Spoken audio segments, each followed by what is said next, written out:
या सोलापूर लोकसभा मतदारसंघामध्ये येणाऱ्या भविष्य काळात एक निर्णायक भूमिका घ्यायची आहे, एक निर्णय घ्यायचा आहे आणि तो पक्का निर्णय काँग्रेसच्या बाजूने घ्यायचा आहे। या भूमिकेतून आलेले सर्व बंधू भगिनी आणि तरुण मित्र, आपल्या उमेदवार आमच्या लहान भगिनी प्रणितीताईंसाठी ही सभा आयोजित करण्यात आलेली आहे।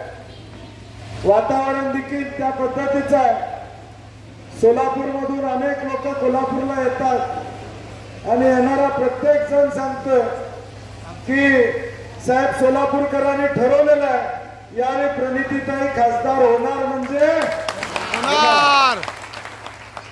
आणि एकदा सोलापूरकरांनी ठरवलं असेल तर मला काय अडचण वाटत नाही। आता कुणीतरी मला व्हिडिओ दाखवला विरोधी उमेदवाराचा, उमेदवार बसते 6 खुर्च्या आहेत, पुढे 9.5 खुर्च्या आहेत,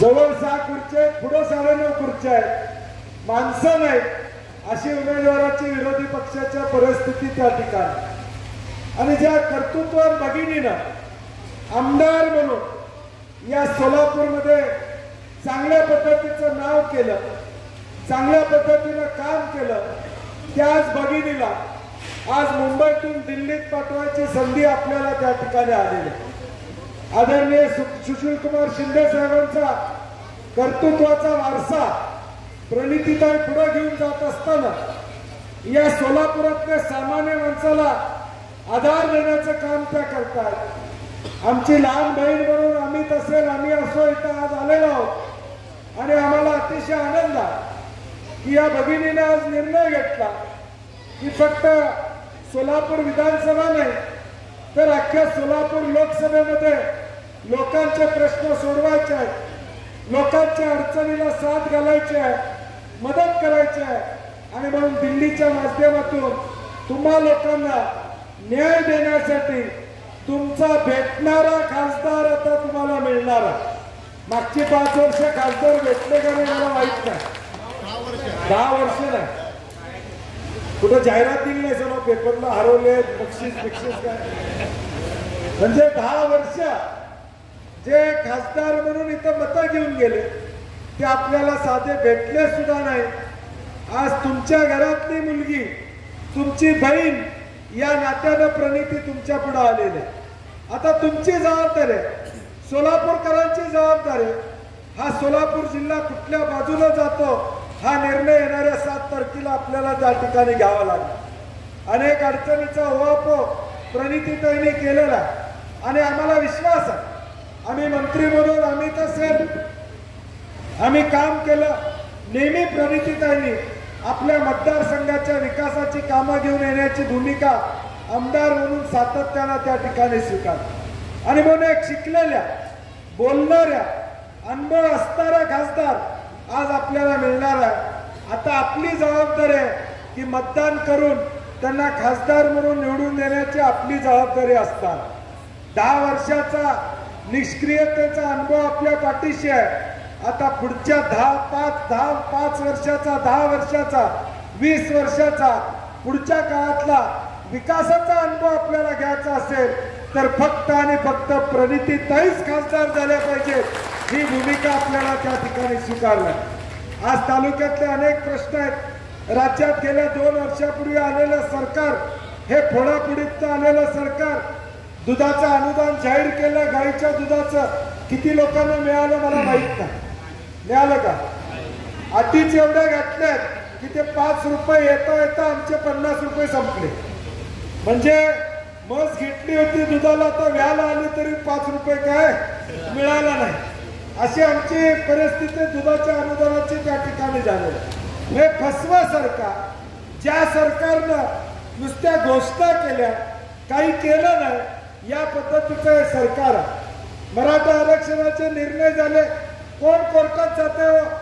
नावं तुम्ही बघा, कुणाच्या संबंधित आहे ती माणसं जी कोर्टात जातात ती जाहीरपणे सांगतात की आम्ही आमच्या नेत्याच्या जवळ आहोत। हे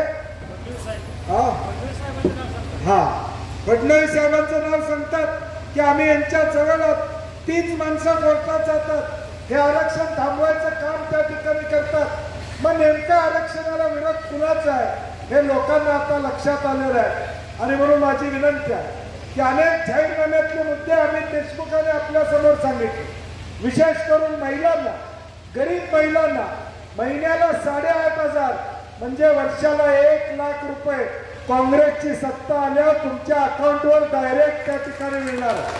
डायरेक्ट नवऱ्याच्या अकाउंटवर नाही ना, तुमच्या अकाउंटवर डायरेक्ट महिन्याला 8,500 रुपये। मुलगा ग्रॅज्युएट झाला, मुलगा डिप्लोमा झाला की त्याला ताबडतोब 1,00,000 रुपये त्या ठिकाणी दिले जाणार आहेत। या पद्धतीचा निर्णय आमचे नेते राहुल गांधींनी घेतलेला आहे, अनेक निर्णय घेतलेला आहे। मगाशी आमच्या मित्रांनी सांगितलं, मराठा आरक्षणाचा विषय आपण सांगितला, काँग्रेस पक्षानं जाहीरनाम्यामध्ये टाकलेला ही 50% आरक्षणाची जी काही कॅप आहे ती आम्ही काढू आणि ती वाढवू, जेणेकरून उद्याच्या भविष्यकाळात कोर्टामध्ये देखील आरक्षण, मराठा आरक्षण टिकेल। या पद्धतीची भूमिका काँग्रेस पक्षानं सातत्याने घेतलेली आहे। मराठा आरक्षणाचा विषय 2014 साली पृथ्वीराज चव्हाण साहेब या काँग्रेसचे मुख्यमंत्री होते, त्या काळामध्ये आम्ही घेतला। पुढे कोर्टात कोण गेलं, त्याला स्थगिती कुणी आणली हे उद्या महाराष्ट्रानं त्या ठिकाणी पाहिलेलं आहे। आणि म्हणून ज्या लोकांच्या मनामध्ये इच्छा नाही ती माणसं आज मतं मागण्याचा प्रयत्न करत असतील तर खऱ्या छत्रपती शिवाजी महाराजांच्या विचाराचा बारा बरुतेदार आहे। छत्रपती शिवाजी महाराजांना मानणारा मराठा समाज आहे। आता तलवार नाही काढली तर परत काढायला मिळणार नाही। आला त्यावेळी या ठिकाणी वार केला तरच ही संधी आपल्याला साधता येणार आहे। छत्रपती शिवाजी महाराजांच्या विचाराचे पायी कमी असो तर मराठ्यांना फसवणाऱ्यांना त्यांची जागा दाखवायची जबाबदारी आपल्याला 7 तारखेला घ्यावी लागेल। 7 तारखेला आपल्याला या मताद्वारे निर्णय घ्यावा लागेल। आम्ही जर बटन योग्य दाबलं नाही तर त्यांना वाटेल की आम्ही जे करतोय ते बरोबर आहे, मराठा आरक्षणामध्ये आम्ही जो काही खेळ खंडोबा केलेला आहे तो बरोबर आहे हे त्यांना वाटण्याची शक्यता नाकारता येत नाही। आणि म्हणून माझी तुम्हा सगळ्यांना विनंती आहे, ज्या लोकांनी मराठा आरक्षणाला विरोध केला, समाजामध्ये तेढ आणण्याचं काम ज्या लोकांनी केलं त्यांना त्यांची जागा दाखवून देण्याचं काम येणाऱ्या 7 तारखेला आपल्याला करावं लागेल। आज काँग्रेसच्या वतीनं प्रणितीताई आपल्या भगिनी या ठिकाणी उभ्या आहेत। विशेष करून महिलांचं मतदान 90% व्हायला पाहिजे। सगळ्यात जास्त तुमचं दुःख, सगळ्यात जास्त तुमच्या अडचणी हे महिला जाणू शकते, आपण लक्षात ठेवा। तुमची मुलगी आज खासदार होणार आहे, तुमची लहान बहीण आज खासदार होणार आहे। प्रत्येक महिलेने इथं ठरवलं पाहिजे की आज या सोलापूरमधून एक भगिनी आमची खासदार होणार आहे। महिलांच्या मतदानापैकी 100% मतदान प्रणितीला कसं होईल हा प्रयत्न आपण करणं पुढच्या काळामध्ये अभिप्रेत असतात। जाहीरनाम्यात अनेक गोष्टी काँग्रेस पक्षाने सांगितलेल्या आहेत, त्यातली सगळ्यात महत्वाची गोष्ट आहे ती आमच्या शेतकऱ्यांच्यावरचा जीएसटी। शेती अवजारावर 12 ते 18% जीएसटी आहे। ट्रॅक्टर घेतला की 1,00,000 रुपये जीएसटी भरायला लागतो। काँग्रेस पक्षाने जाहीर केलेला आहे की या शेती अवजारावरचा जीएसटी आम्ही रद्द करणार, ही भूमिका काँग्रेस पक्षाने घेतली।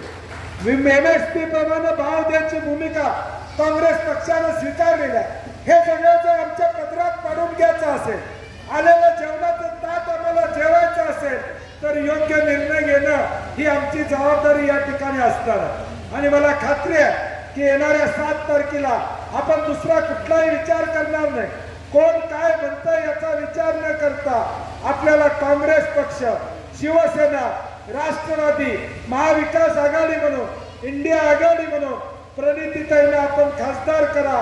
तुमचं कुठलंही काम त्या मागे ठेवणार नाही हा विश्वास मी आणि अमित देशमुख देतो आणि आपल्याला मनापासून शुभेच्छा देतो। जय हिंद, जय महाराष्ट्र।